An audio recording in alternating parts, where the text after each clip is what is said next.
Border security force is deployed on Bangladesh border too in the eastern region of India. We had been a single country some 75 years back. We have common culture, common people, sort of common language too, and that bond still continues. Many people residing in border areas still identify themselves with each other culturally. We are working in that scenario. New countries have come up. Now there is a separation, but somehow people have not got used to it that they are from different country now. So such ingress and outgress they keep attempting, and we round the clock try and enforce law there. But certain people sometimes are able to cross over too. And this thing goes on, and security setup is improving day by day. The recent happening in Bangladesh, is it creating any security issue for India, and how far BSF is quite alert, and lot of additional steps had been taken after resurgence of students in the neighboring country, that is Bangladesh, so that influx from Bangladesh could be prevented, and that stage probably has now got over, and stability to an extent has come in Bangladesh too, and that threat of influx of people in large numbers is now not anticipated. Maybe in the days to come, an elected government in Bangladesh takes over, and we have our governments have good communication with each other, and the order is restored in the days to come. Yes.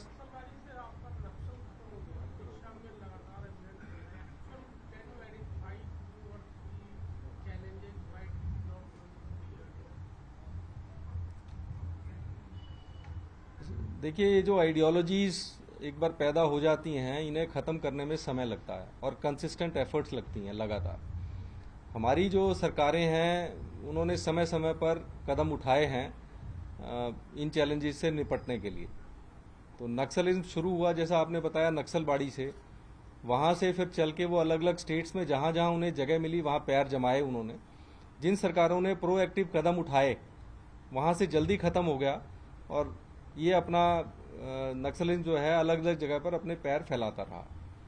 तो जब जिस stage में Naxals ने यहाँ पैर जमाया उड़ीसा में, तो तब तक उड़ीसा गवर्नमेंट ने शायद एंटिसिपेट नहीं किया होगा. तो 2010 में उसी के प्रयास में बीएसएफ को यहाँ लाया गया, और आज तकरीबन 14 साल के बाद हम देख रहे हैं कि इसमें काफ़ी प्रभाव है.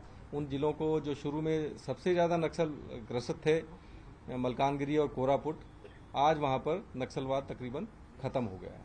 आपको लगता है क्या 2026 में इज इट पॉसिबल हम उनको जितना लेंगे और यहाँ से मुक्त कर देंगे completely left out from Orissa? मुझे लगता है कि आपको भी ऐसा महसूस होना चाहिए. आज का जो सिनेरियो नज़र आ रहा है, तो ये तो सारी पब्लिक के लिए ओपन है कि जो नक्सलवाद 2010 में, 2008 में या 2004 में यहाँ पर था, जिस तरह के अटैक्स होते थे, जो नुकसान होता था, जो पब्लिक के अंदर इमेज थी नक्सल्स की, आप खुद भी अनुमान लगा सकते हैं. तो मेरा विश्वास अपनी जगह है.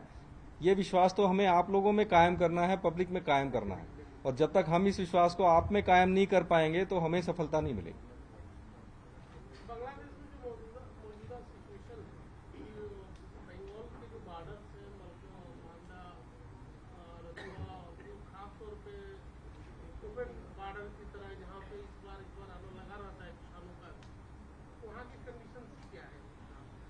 मैंने पहले भी बताया, बांग्लादेश का जो बॉर्डर है, आपने एक शब्द इस्तेमाल किया ओपन बॉर्डर. ये ओपन बॉर्डर्स नहीं है. अगर आप कभी वहाँ गए हों तो आपको महसूस होगा कि वहाँ पर पॉपुलेशन बहुत ज़्यादा है.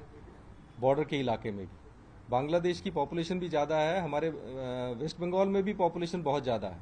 तो बॉर्डर एरियाज़ के अंदर भी it is thickly populated areas. कई जगह पर तो गाँव के बीच में से बॉर्डर जा रहा है. तो ऐसे में ये एनफोर्स कर पाना बड़ा मुश्किल हो जाता है कि कौन सा आदमी उधर का है, कौन सा आदमी इधर का है. तो ये ऐसी स्थितियों में सीमा सुरक्षा बल वहां पर काम करता है और हम पूरा एनफोर्स करने की कोशिश करते हैं। हमने पिछले 10 सालों में पूरे बांग्लादेश की चारों तरफ तारबंदी भी कर लिया है, लेकिन वो तारबंदी करने के बाद भी चैलेंजेस बहुत सारे रहते हैं और हम समय समय पर उनके ऊपर सुधार भी करते हैं और इस सुधार की प्रक्रिया चलती रहेगी। मैं ये भी नहीं कहूंगा कि हमने बिल्कुल बंद कर दिया है। प्रयास रहता है कि 100% काम किया जाए, लेकिन क्या 100% नंबर आएंगे ये करने के बाद पता चलता। तो आप भी अगर कभी मौका मिले जाके आएं, उन हालातों को समझें, देखने के बाद उसमें चीजें ज्यादा समझ में आएंगी। तो ये खुला बॉर्डर नहीं है, बहुत सारी रुकावटें हैं, आना जाना आसान नहीं है, लेकिन फिर भी जो लोग कोशिश करते हैं, जान हथेली पे लेके चलते हैं, कई बार क्रॉस भी हो जाते हैं, लेकिन ज्यादातर पकड़े जाते हैं, रोक लिए जाते हैं, वापस कर दिए जाते हैं और जेलों में भी जाते हैं।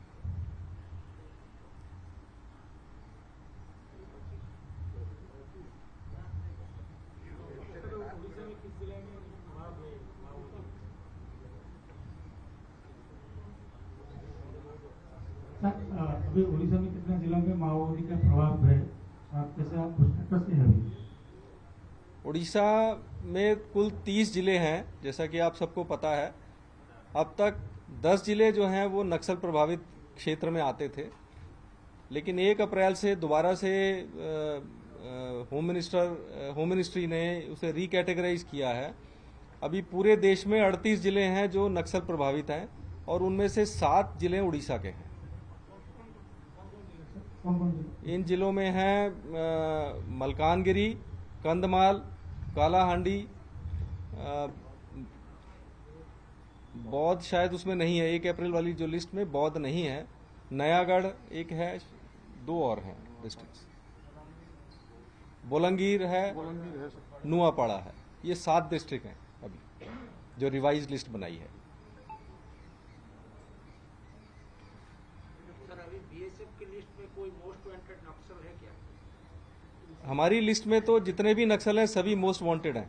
हम तो सबकी फिराक में रहते हैं कि हमें जो मिल जाए, जब मिल जाए, जैसी सूचना मिले हम उसके खिलाफ काम कर सकें। उड़ीसा का लेटेस्ट लिस्ट, उड़ीसा में उनका स्ट्रेंथ कैसा है? उड़ीसा में जो नक्सल्स का स्ट्रेंथ है वो करीब 60 से 70 नक्सल हैं जो उड़ीसा में सक्रिय हैं। इनमें से जो उड़ीसा ओरिजिन वाले हैं वो शायद 7 ही हैं। इतना ही? जी। How this is possible to attack again and infiltrate this kind of things? आप बताइए पिछले 4 साल में, 5 साल में कितने अटैक किए नक्सल्स ने उड़ीसा में? छत्तीसगढ़ में तो हो रहा है। मैं उड़ीसा की बात कर रहा हूँ। आपने उड़ीसा का सवाल पूछा, वो लोग तो इधर भी आ जाते हैं। आपने उड़ीसा से स्पेसिफिक सवाल पूछा, मैंने उसका जवाब दिया। छत्तीसगढ़ का डाटा चाहेंगे वो डिफरेंट है। छत्तीसगढ़ में अभी ज्यादा है। मेरे पास छत्तीसगढ़ का डाटा अभी नहीं है। वहाँ गढ़ है वो जो आपको सबको पता है, अबूझमाड़ के अंदर, जो पहले कभी कोई गया नहीं था, अभी सिक्योरिटी फोर्सेज ने जाना शुरू किया है और अबूझमाड़ का एक बहुत बड़ा इलाका कवर कर लिया है, लेकिन कुछ इलाका अभी भी शेष है। तो जो उनके बेसिस होते थे अबूझमाड़ के अंदर ये एक बड़ा इलाका है, आपको मालूम होगा। अबूझमाड़ करीब 40,000 स्क्वायर किलोमीटर का एरिया है, तो काफी सारा एरिया सिक्योरिटी फोर्सेज ने कवर कर लिया है। थोड़ा बहुत अभी और रह गया है। तो वही टारगेट यूनियन होम मिनिस्टर का है कि मार्च 2026 तक इस टारगेट को अचीव कर लिया जाए ताकि नक्सलिज्म को खत्म किया जा सके। सर, जैसे उड़ीसा में लोकल पुलिस बार बार अपील कर रहा है कि माओइस्ट लोग सरेंडर करेंगे तो उनको इनाम दिया जाएगा, वैसे बीएसएफ की तरफ से कुछ डिक्लेरेशन हुआ है क्या? बीएसएफ जो है सरकारी तंत्र का एक हिस्सा है। बीएसएफ इंडिपेंडेंटली ऑपरेट नहीं करता। ये सरकारों का काम है इस तरह की समस्याओं से जूझना, और हम सरकार का सशस्त्र बल हैं कि जैसा सरकार चाहे, जिस तरह का काम हमें दिया जाए वो हम करें। जहां सरकार के आम नुमाइंदे पुलिसिंग का काम नहीं कर पा रहे हैं, वहां हम उनको उस काम को करने में मदद करते हैं। तो रिहेबिलिटेशन पॉलिसीज या एनकरेज करना या नई सुविधाएं देना सरेंडर किए हुए लोगों को, ये सरकार का काम है। तो गवर्नमेंट ऑफ उड़ीसा ने जो कदम उठाए हैं और जो सेंट्रल गवर्नमेंट की मदद के साथ में, वो उनका डोमेन है। हमारा डोमेन है जो सरकार की पॉलिसीज हो उनको कैसे पब्लिक तक लेके जाएं ताकि वो सेफ महसूस कर सकें। जो 60 से 70 जो नक्सल्स हैं, उनमें से उड़ीसा कौन कौन लीड कर रहा है? देखिए, वो एक सिक्योरिटी रिलेटेड मैटर्स हैं, बहुत सारे डाटा हैं जो हमारे पास होंगे, कुछ वेरीफाइड होंगे, कुछ अनवेरीफाइड होंगे, बट मोटे तौर के ऊपर जो उड़ीसा ओरिजिन के जो कैडर्स रहे हैं नक्सल्स के साथ में, वो कहीं लीडरशिप रोल में आमतौर पे नहीं रहे पिछले 15 साल से। वो लोग कार्मिकों के तौर पे रहे हैं और लीडरशिप रोल हमेशा से आंध्रा के जो रहने वाले थे उनके पास रहा है। आज भी वो स्टेटस कायम है। इवन छत्तीसगढ़ के अंदर भी जो लीडरशिप रोल है वो आंध्रा वालों के पास में ही जनरली है। सर, केकेपीएन डिवीजन अभी भी ज़्यादा सक्रिय है। अभी के पार्लेंस में जो उड़ीसा के अंदर जो नक्सल एक्टिव हैं वो सबसे ज्यादा एक्टिव इलाका यही वाला इलाका है। माओ का कोई नया तरीका आक्रमण करने के लिए आक्रमण करते हुए आप मालूम किया नहीं करेगा? देखिए, जो क्रिमिनल्स हैं वो नए नए तरीके अपनाते हैं। सिक्योरिटी फोर्सेस उसके अगेंस्ट में अपनी योजनाएं बनाते हैं, काम करते हैं, और ये एक कंटिन्यूअस एफर्ट्स है, ये स्टैटिक नहीं हो सकता। आज आप कुछ नया काम करें, उसको काउंटर करने के लिए क्रिमिनल दूसरा काम करेगा, हमें उसको फिर पकड़ने के लिए फिर उसके आगे चलना पड़ेगा, और ये कंटिन्यूअस एफर्ट्स होती हैं और ये चलता रहता है। सर, और एक आखिरी सवाल सर, जो नक्सलियों के पास जो बारूद वगैरह आता है उनको कौन पहुंचाता है? बीएसएफ उन लोगों के पास पहुंच सकता है क्या नहीं? जब इस तरह की कोई सूचना हमारे पास आती है तो उसका सरकार और सरकार की जो संबंधित एजेंसियां हैं उस सूचना का उपयोग करते हैं, और पिछले 10-1 साल में आपने ध्यान दिया होगा कि इस पूरे नेटवर्क को ध्वस्त करने के लिए सरकार और सरकार की सभी विभिन्न एजेंसियों ने अलग अलग दिशा में काम किया है। सर, अभी डीजीपी का कॉन्फ्रेंस चल रहा है, तो अभी बॉर्डर में किस तरह का सिचुएशन है? नक्सल कुछ टाइटन सिक्योरिटी वगैरह कुछ ऐसा कुछ बढ़ा गया है या फिर क्या? जो यहाँ कॉन्फ्रेंस चल रहा है उसका बॉर्डर सिचुएशन से कोई बहुत ज्यादा संबंध नहीं है, उसको कोई फर्क नहीं पड़ता। हमारे देश में आमतौर पे शांति है और ऐसी कोई वॉर लाइक सिचुएशन नहीं है। तो ये इस तरह के जो काम है, हमारी मीटिंग्स या इंटरनल कामकाज है, उसके लिए हर बार कुछ चेंज नहीं करना पड़ता। हमारे यहाँ तो शांति है, आपको भी लगता होगा या नहीं? छिटपुट घटनाएं होती रहती हैं, तो उनके लिए सिक्योरिटी एजेंसी सफिशिएंट है काम करने।